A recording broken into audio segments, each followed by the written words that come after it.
because we need to talk about Kevin Durant. So Durant, someone who certainly does not struggle with weight issues whatsoever. That perhaps if he does, it's a different kind of weight issues. Perhaps he was the guy Nico Harrison should have gone for instead. Durant, as we know, at the trade deadline was like, no, I don't want to go back to Golden State. I kind of want to see this through. Everyone seems to be aligned now that he's going to get traded this summer. The Hoop Collective, I think, said it the other day, if not today, basically that this is going to happen. Durant, though, said something interesting. He went on the Draymond Green show with Baron Davis. Like, I haven't listened to it. I just read the transcript, so I don't know. Wait, he went on Draymond Green's podcast? Yeah. You alerted me. I didn't see any of these comments. This is even better. I didn't know it was the Draymond Green podcast. Yeah, but with Baron Davis. So I haven't listened to it, so I don't know if that Draymond was even there or Baron Davis was co-hosting. Do you think Draymond's load managing his podcast like Paul George's? Did you see that? I saw that. I saw that, yeah. Podcast P for the championship push. I assume he means like inflating their Cooper Flag odds is the only that's why I interpreted it as. That was wild.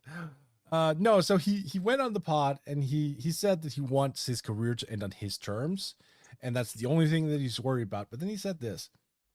But as far as the Warriors, I didn't want to move, and then as a player like me, I cost a lot. Me going into your team in the middle of the season is going to be a big blow to any team I'm going to. I get why you wanted to trade for me. Simple fact, that's just business. For me looking at it, it just doesn't make sense for either side right now to go through that when we just play the season out. And if that's the decision you want to make in the offseason, then we can figure it out. Hello? That's big. I'm sorry, but like that's kind of big. That's a door opener, right? Like he just opened the fucking door. Yeah, I said this to you when you first told me about this off air. I don't understand the beginning of that where it costs so much to bring me in mid-season. You don't get him for free over the offseason. As far as I know, is there a loophole in the CBA that I don't know about? I'm just assuming the players and the CBA understanding generally is lacking. And because like that's not their job, that's why they have agents, which fair enough. Like you have to work on your skill level and your body and everything during the offseason. I get it.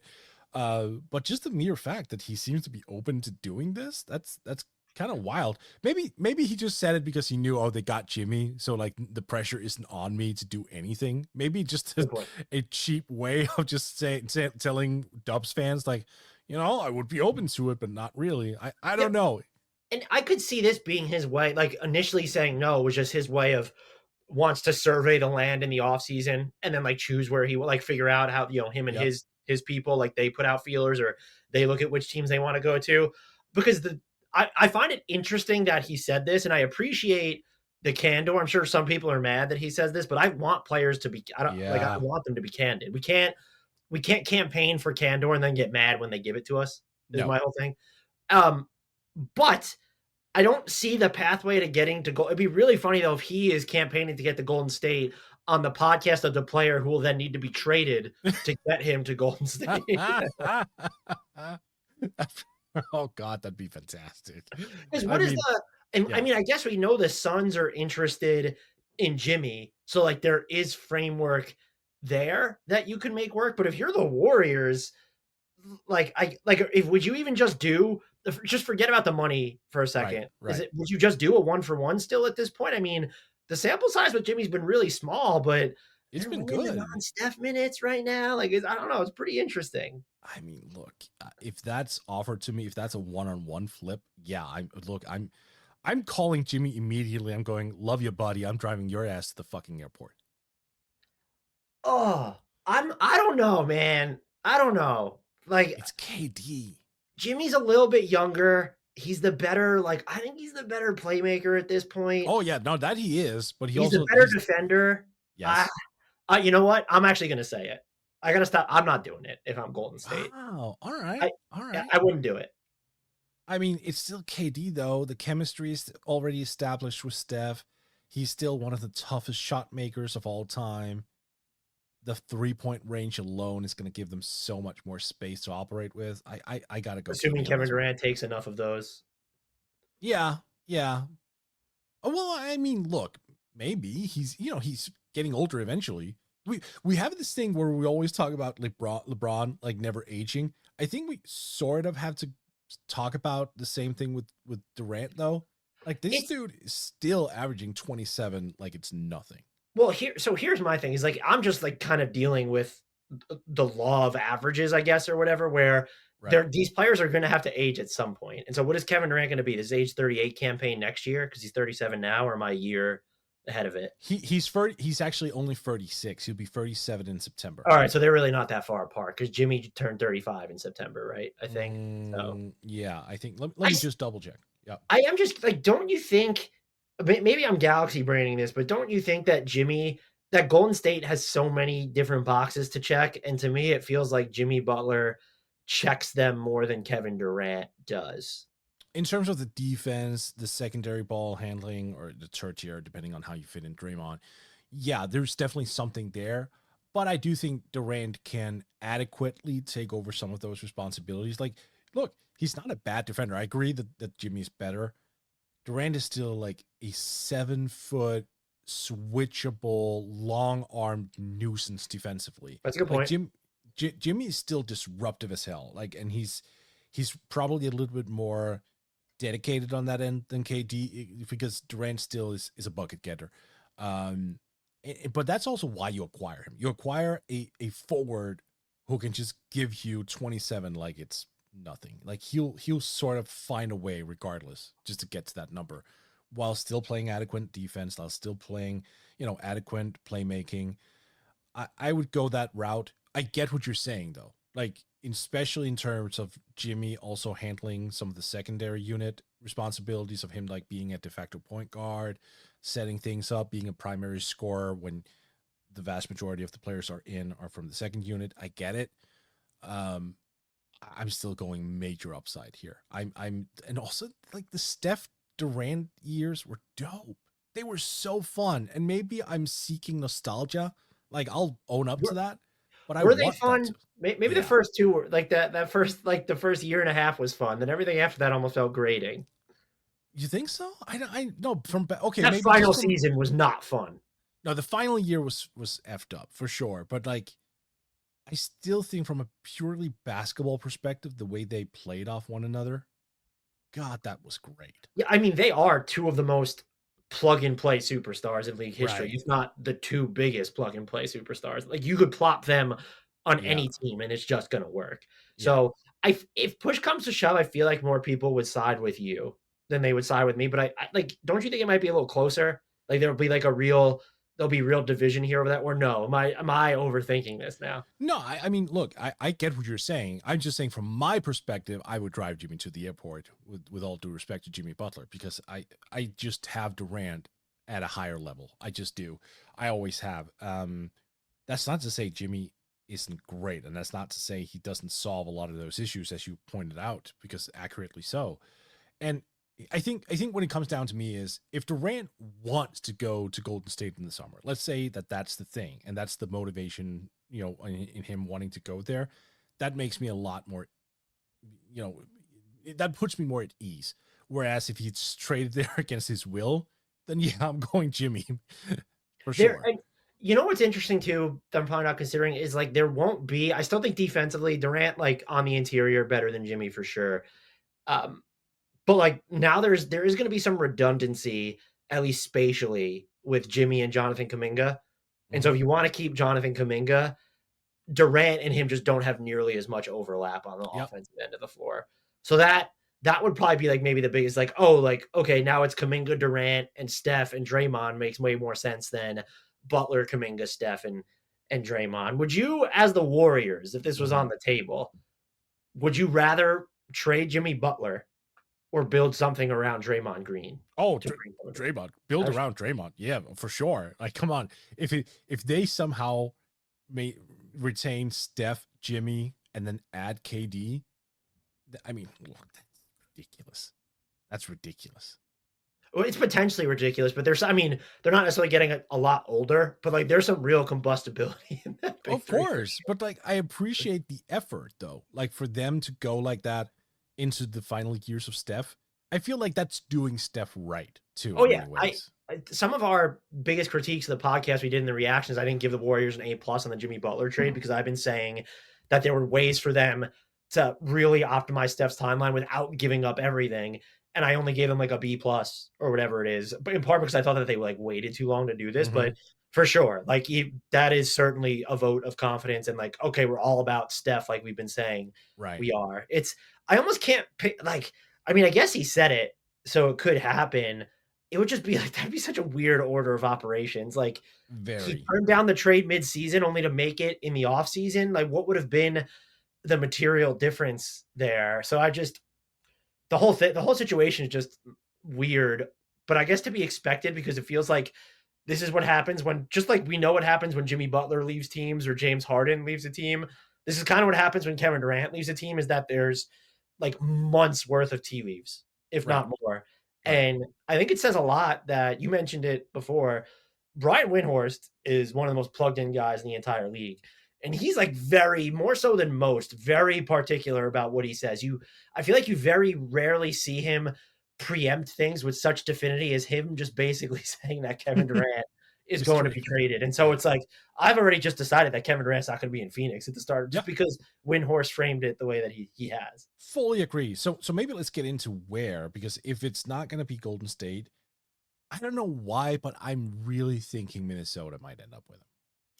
They were the team. I found it funny when the initial reporting came out that said they tried to get him, and I pointed out like the second apron things, Yep. and then there was some follow-up reporting that said they were trying to figure out a way to duck like the second apron so they could aggregate salaries. Like, was this Mm-hmm. about Kevin Durant or more about lowering their luxury tax bill? Is like the point that it kind of reached. Right. But yeah, I mean that would be interesting. But you still, if you're Minnesota, you still have a lot of moving parts to figure out. Like, what is the primary outgoing salaries? And I guess it depends on if Julius Randle picks up his player option. And then if he doesn't, that almost makes it harder for you because you might take less, you know, logistically less moving parts to make it Yeah. happen. But then it's, oh, like, are we trying to find someone to take on Rudy Gobert, or is it Jaden McDaniels is getting moved in that instance? I would just be Well, fascinated what the structure there looks like. let's see. So Durant is going to be at 54.7 next year. How would Rudy Gobert and Jaden McDaniels look? That's 60. It's Yeah, I mean, so close. they can, don't get me wrong, they can get to the money, I think, fairly easily. But as of right now, I Right. guess they're under the, if you think, so if Julius Randle opts in, they're still going to be a second apron team, right? Or are they actually going to be out of it? No, they should still be a second apron team unless I'm reading this wrong.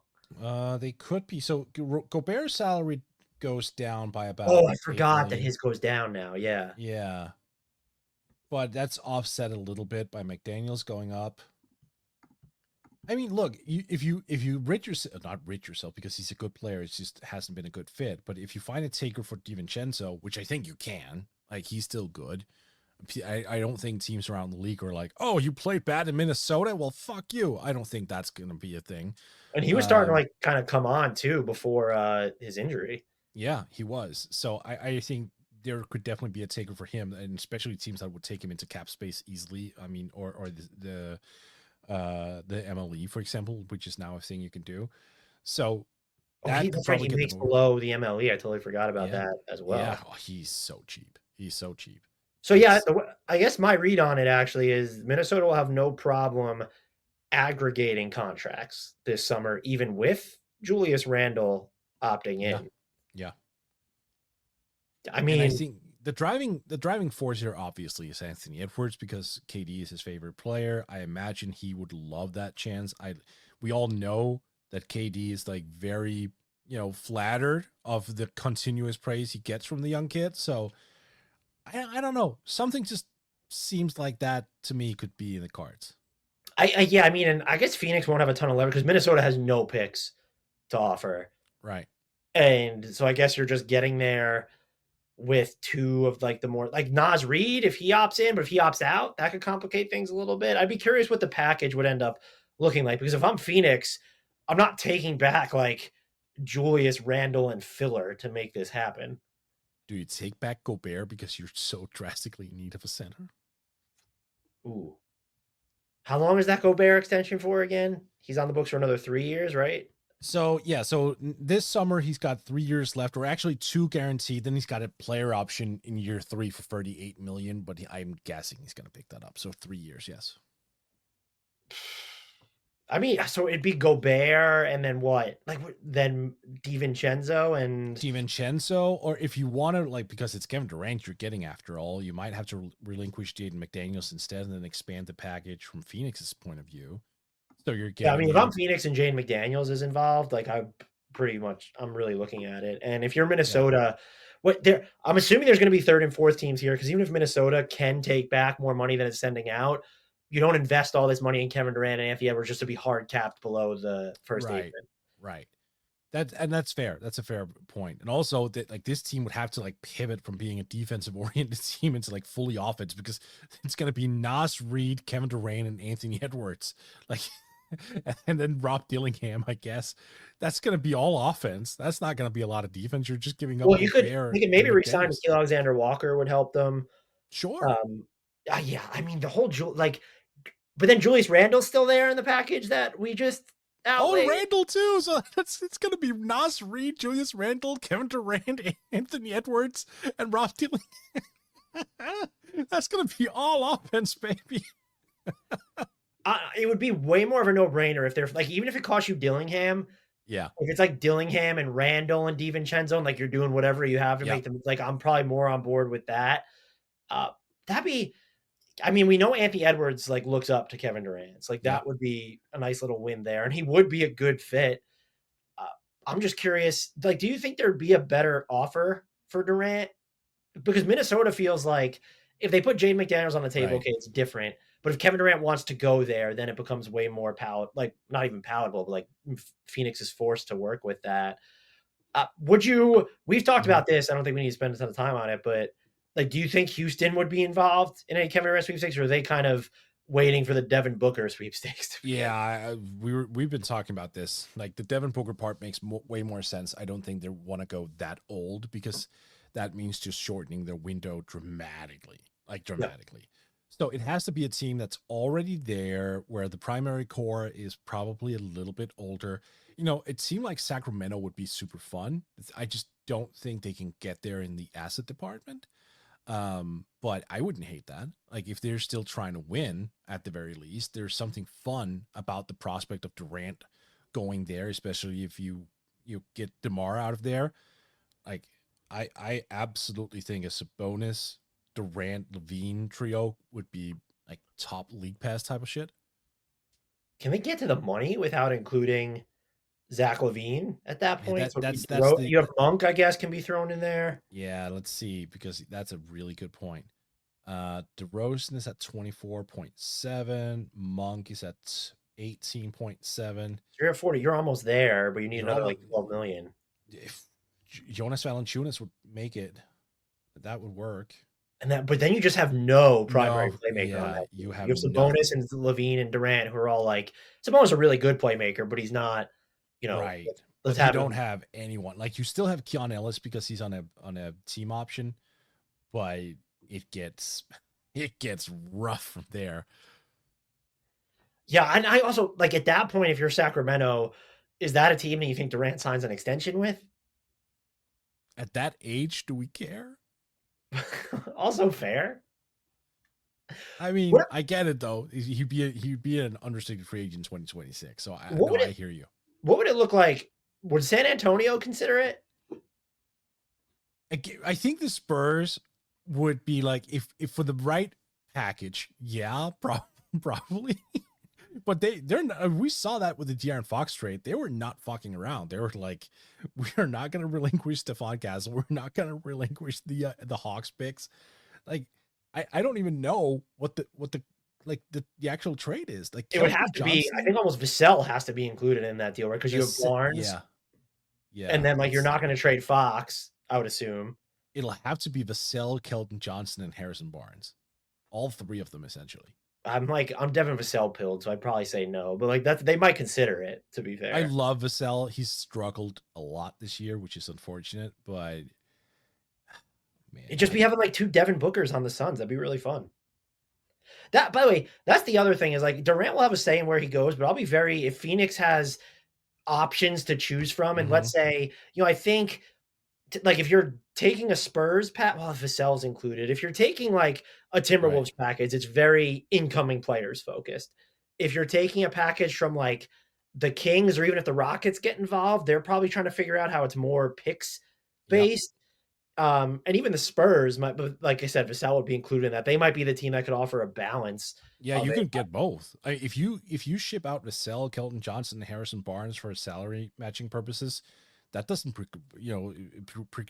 preclude you from adding picks. You can still do that. I mean, Maybe it should. Like, yeah, no, that's fair. I'm just saying, like, technically they could, right? But is that also is it cheating to have Kevin Durant and Victor Wembanyama on the same team? Is that cheating? Is that allowed with CPA regulations? Probably not. That would be That's gonna fun be though. Or you wild. know what would be even more hysterical? Maybe there's more teams involved that the Spurs end up turning around and trading De'Aaron Fox as part of any Kevin Durant deal because they decide, like, rather than giving up picks or something, they're like Right. bringing in another party, like taking on De'Aaron Fox, or maybe Phoenix wants De'Aaron Fox at that point. I don't know, but that would be really funny too. Are so many possibilities there, but like, could you imagine just the evolution of Wemby to have just 1 year playing next to the guy that he's sort of tailoring himself up as, offensively speaking? Yeah. Dude. Do you think Miami would get involved here at all? Yes. Yeah. I mean, they would try to. I don't know if they have the assets, but the Heat, like, I think the Heat are looking to rebuild, but like, if they hear Kevin Durant, they're probably going to pivot off those plans pretty quickly. There was a fascinating question in our Discord, and I think it was proposed through basically the lens of this team is going to have to cut costs eventually, and this kind of shortens it. But if the Celtics don't win the title this year, Oh. and the Suns call, and it's just there's going to have to be other moving parts, but it's Durant for Jaylen Brown. Oh yeah. I mean, yes. Yes, for who? For Boston. I love Jaylen Brown, but like, yes, I'm absolutely doing that. So Jaylen Brown what is he on the books for next season? I'm trying to look that up. 53 million, 53.1, and KD's at 54.7. So Boston can't even do it because they're no, so they can't. They would have to duck the second apron as part of it, and then you get into Yeah. okay, you have to get rid of, I guess, like Drew Holiday or Derek White or Kristaps Porzingis somehow to lower yourself. Sam Hauser's the big one because his salary increases from the mint deal this year to 10 million next year, so that's a substantial leap as well. Yeah, and how far? I mean, they're $22 million, over $22 million into the second apron last year. So that's not Sam Hauser ain't cutting it. It's more like Kristaps Porzingis would need to be like the balance being sent out. But it's a fun idea though. Like the Celtics would be fun. Like Durant, if memory serves, back in 2016 was pretty close to signing with them. They're on his list anyway of teams that he met with. Yeah. Yeah. I don't know. Like, I'm sure there are other teams that would love to get involved. I have a fun one for you though, but like I don't know how to make the money work because that's gonna be tricky. But like the Cavs, and that's like Jared Allen and DeAndre Hunter, and then another salary, I guess, at that point. Giving up Mobley quickly, like I don't. No, I'm not. You're not giving up Mobley for that. No, see, that's the thing. Like, I'm not saying I necessarily would, but I'm also not saying it wouldn't be intriguing because, like, a lineup of Garland, Mitchell, Hunter, KD, and Jared Allen. Are we sure that team couldn't win a championship in 2026? They would be contenders, but that would be a really big to give up Mobley is. Like, it's basically a Luka, like a less egregious Luka for AD type of trade. Yeah. I wouldn't. If I'm Cleveland, I wouldn't touch it. That's fair. What about the Knicks? I mean, yeah, but who? Let me just. They got the Karl-Anthony Towns money, or you could do something like Mikal Bridges plus X. Yeah. I'm not surprised you bring up Bridges. Yes, if Mikal Bridges going back to Phoenix, just to like get back the vibes. Maybe that keeps Devin Booker in Phoenix too. Right? Yeah, his buddy bit coming back. No, that would be interesting. Again, for a lot of teams, I would do this. That's a good shout of a team that's, in a win now scenario where they could move off some contracts. Would it be OG Anunoby instead, perhaps? Not sure. Honestly, I don't think the Knicks, if you're giving up Bridges around Anunoby, given what your defense is already, and then Mitchell Robinson might be, if Towns isn't going out, then Mitchell Robinson probably is. I don't think Mhm. that. I don't know what the resulting product ends up being. No. That'd be like a weird pivot by them, I think. Yeah. The Pacers, but like, are they giving up Siakam here? Plus That'd be a stuff. very un-Pacers like move. It would. That's why I'm, because this league has a tendency to just. What about surprise us. Toronto? They got that Brandon Ingram salary now floating on that books. Oh, that'd actually be fun. That would actually be fun. That would make way more sense than Brandon Ingram So like himself. with Brandon Ingram and Jakob Poeltl, that they make more than Kevin Durant next year, right? Because Brandon Ingram's almost at 40. So Mhm. you would almost need to not use Jakob Poeltl's money. You'd have to maybe find someone cheaper if you're just trying to do it straight up. So what you're saying is a signed and traded Chris Boucher? Absolutely not. He's I untouchable. know. I had a feeling. That could work. Memphis wouldn't do it, right? Like they're just so cost conscious. They're not gonna, and they would have to send out like, They were in unless it, they're right? trading Desmond Bain, it would probably take like 90 contracts because all their contracts are middle rung or lower. But they wanted him. That was reported. So like, I don't think we should rule out Memphis. Memphis would absolutely be in it. The money on that would be, would you trade Desmond Bain for Kevin Durant?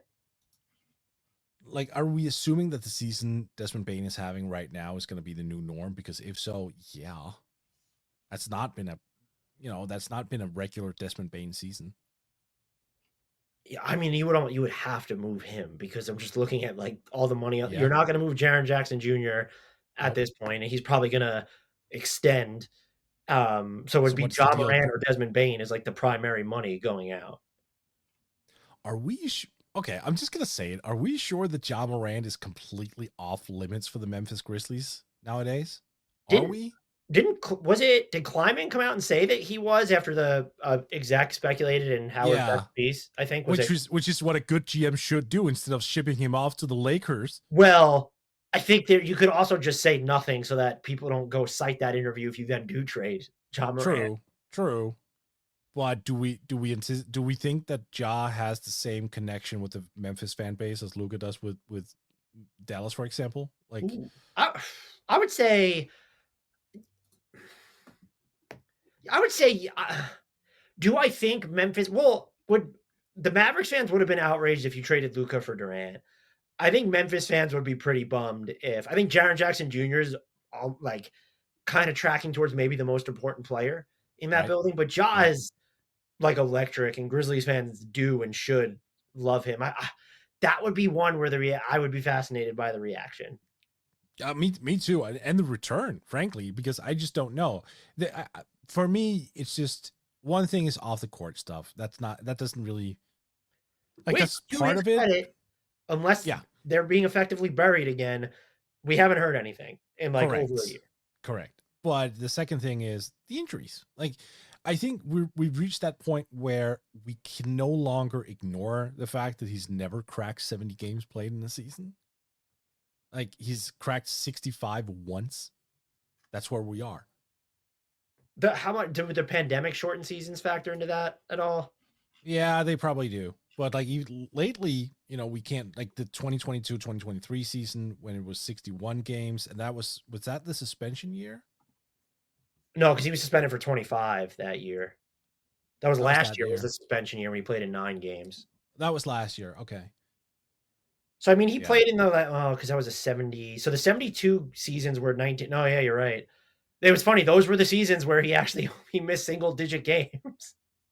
His first 2 years in the league because he missed 5 in 20 and then he missed 9 in 2021.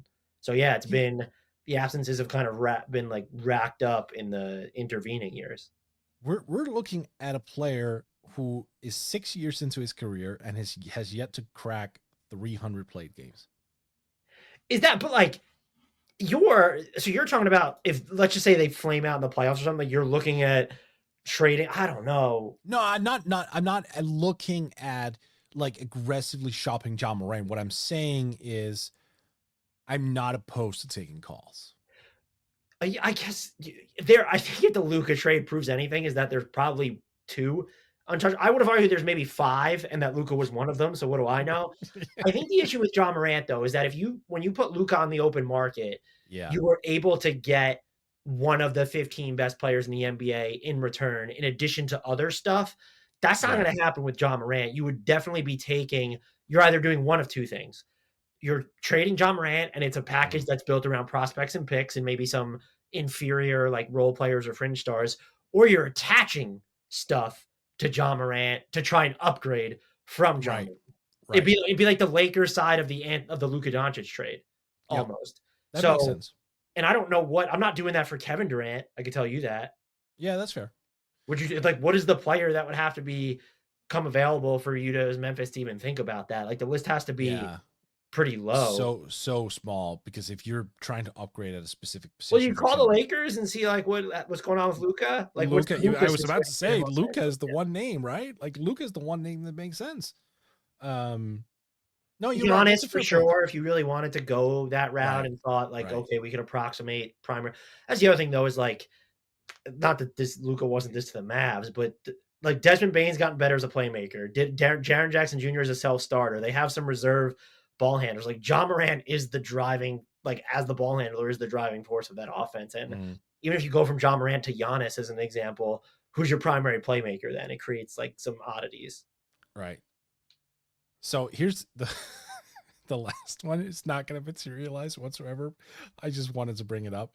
Like, if Embiid wasn't a complete unknown at this point, like, at least there would be something interesting about a potential, KD Embiid swap. Like, obviously, I'm just realizing right now Phoenix can't do it because Embiid is earning more money. But like the whole center situation there, at least there would be some sort of, comedy involved here, that it's Embiid, because it solves the center thing, at least when he's healthy. Like, Beal, Booker, Embiid, I sort of see like the slither of a vision there, but like, who's healthy on that team? I don't know. And like, I don't think he has that trade value whatsoever. No, that's Like, what at makes all. the Embiid situation so tough and a bummer Yeah. for Embiid, obviously. Who's the what? Because I think we've gone through all like the obvious, with the exception of you name checking Sacramento. What's the like left team that comes out of left field that you could The see like, Pelicans with Sion. oh, okay.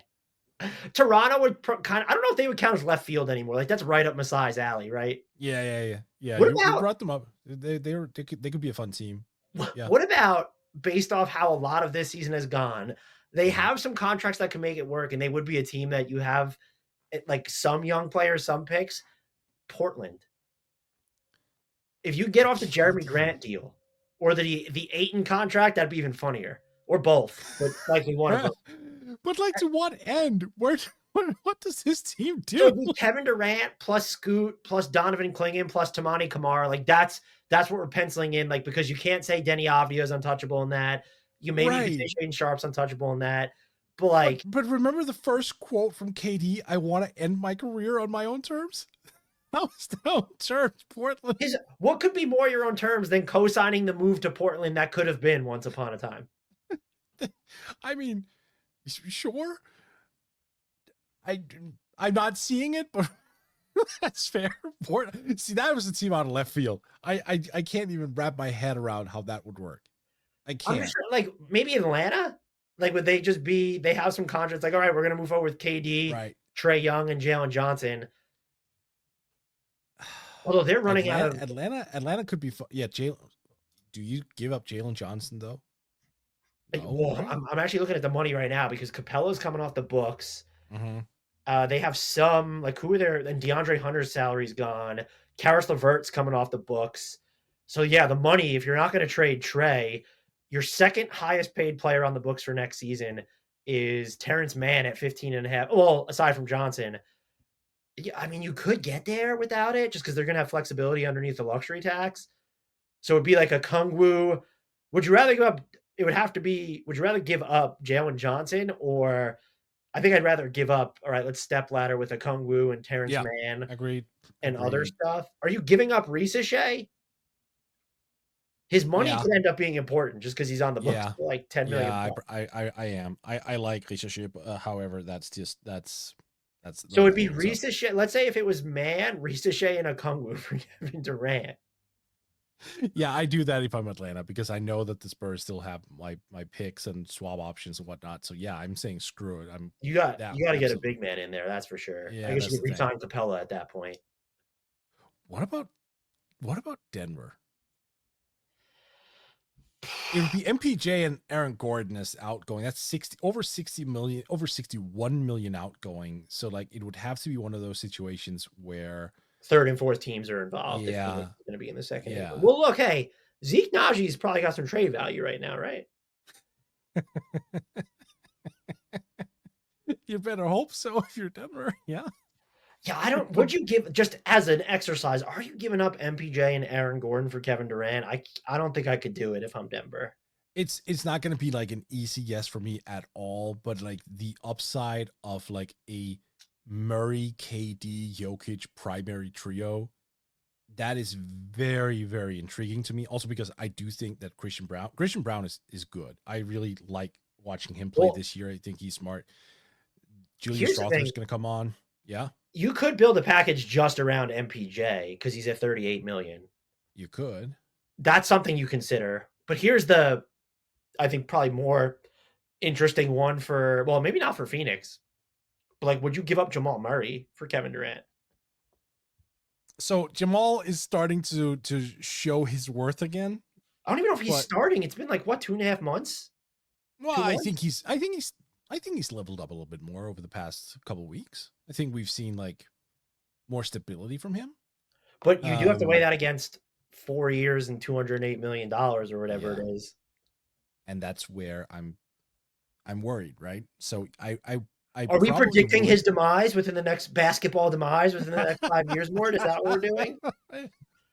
I'm not predicting his demise. I am predicting that there is a risk of a demise, and that risk alone is concerning. But like this is where it gets messed up, right? Because the Durant thing, you keep having it in the back of your mind that he's 36. Right. Like you know that you're not gonna get a long runway here.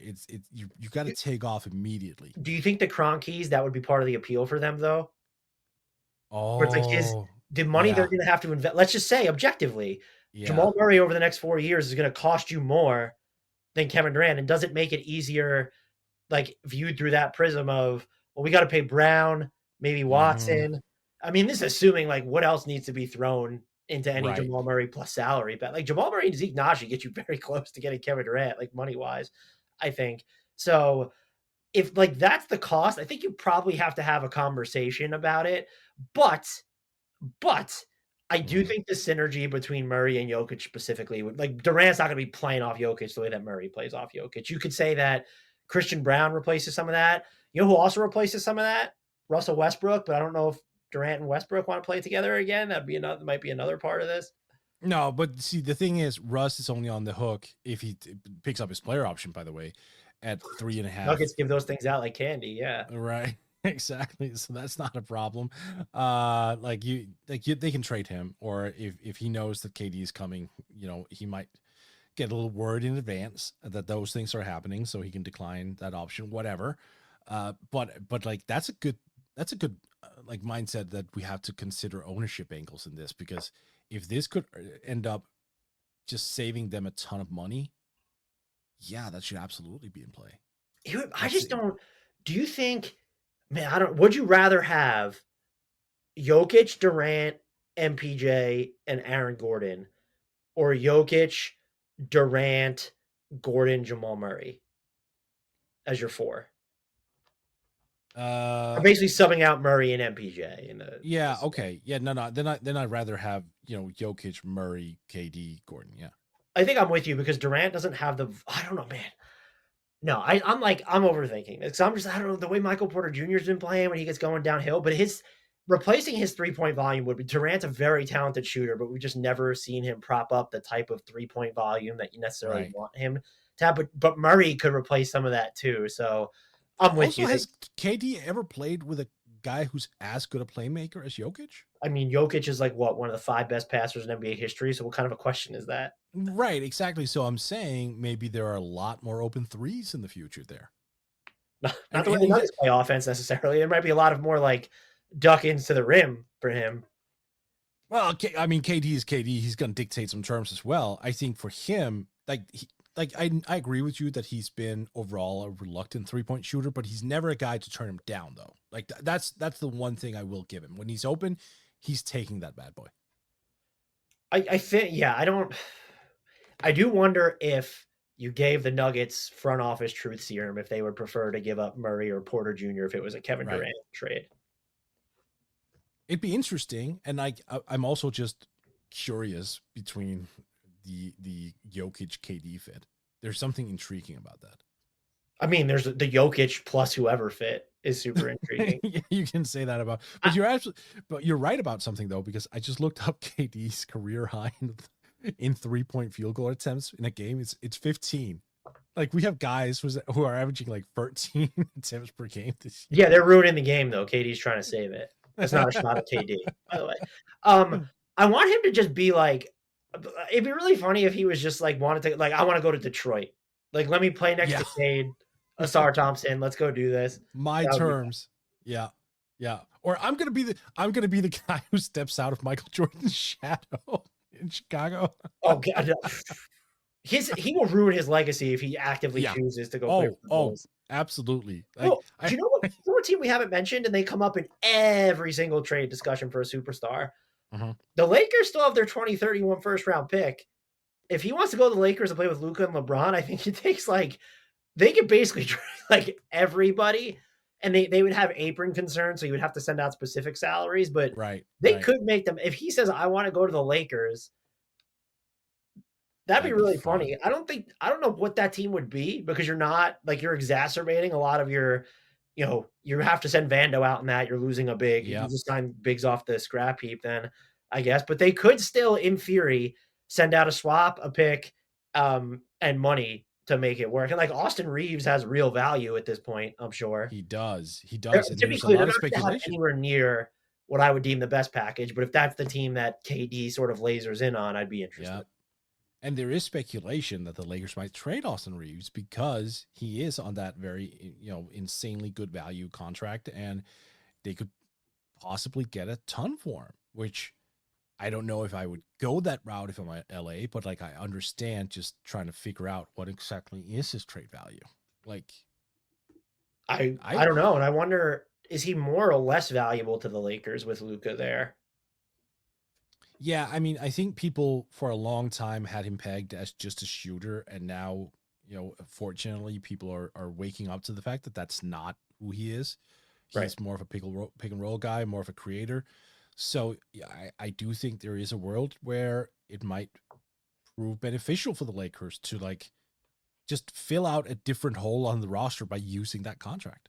Oh, and I was just going to go the opposite way of saying, with LeBron being where he is right now, you don't need any more primary ball handlers, but soon you might. You don't have anyone else in the pipeline aside from Austin Reeves who kind of fits that bill. Oh, that's fair. Yeah, that's a different way of looking at it. I could see that. I mean, we keep forgetting that LeBron is 40. How does LeBron feel like he's younger than KD? We're sitting there talking about KD at 36, like, oh, the end is near. And then we're just kind of like, oh yeah, he can go play with LeBron who's 40, and we don't even mention that age. That's LeBron is just. I mean, Kevin Durant's the longevity of the impact of Kevin Durant, LeBron James, and I'll throw Steph Curry into here. Yep.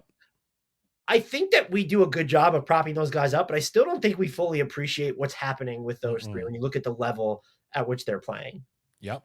Hell, I mean, look, I'm a big Harden skeptic. I'll even throw him in there. Like, he's still his age is showing a little bit more this year in particular, especially just in terms of like gaining separation from defenders and whatnot. But like, he's still a very productive player. And he's also 35. Like, he also liked to party in his 20s and in his 30s and in his mid 30s too. And who does have a bit of a midsection occasionally. But there was, I guess, a point in when he was trying to get out of Houston on purpose. He was never someone that wasn't considered a worker, though, right? It was always he didn't recognize when his body could no longer handle the late nights. So it feels like the criticism from Luka is a little bit different, but he is kind of proof that you could work hard and then party harder, I guess, or something. I don't know, however you want to phrase it. Look, also, can we just acknowledge the Luka experience of him partying hard after working hard, that's like something we can all identify with a lot easier. Like I don't identify with LeBron because he's putting up $1.5 million per year to like preserve his body. He's waking up at 4 a.m. to go work out. Like, dude, I can't relate to that. I can relate to Luka. Right. And I mean, LeBron is also, there's just players who are different where, like, one, social media was not like as prevalent when LeBron was Right. Luka's age. And so we don't know what LeBron's diet and off court habits were as well as we might know Luka's at this point. And it just felt like players were still just like Michael Jordan was covered differently than LeBron was covered. Like Yep. when you're skipping those generations. And so there's also just, you're always going to have the sickos in the sense of, okay, LeBron came in as a teenager and maybe he just got it when it came to body Right. maintenance and whatever. I mean, like, but also he's gifted genetically too. Like he might not, Luka may need to be more cognizant of his sort of physiology than LeBron Yep. ever needs. That's not to say LeBron's one of the hardest workers in NBA history, I'm sure. I'm not trying to poo-poo LeBron's work ethic. You don't want to draw those comps to it, but I do wonder, like, I think you could say this about any past eras, like even more, LeBron's what you considered a contemporary star, but I do think the way that the league was covered and that players were put under a microscope, like it was different when he was 25 versus when he's 40 and Luka is 25.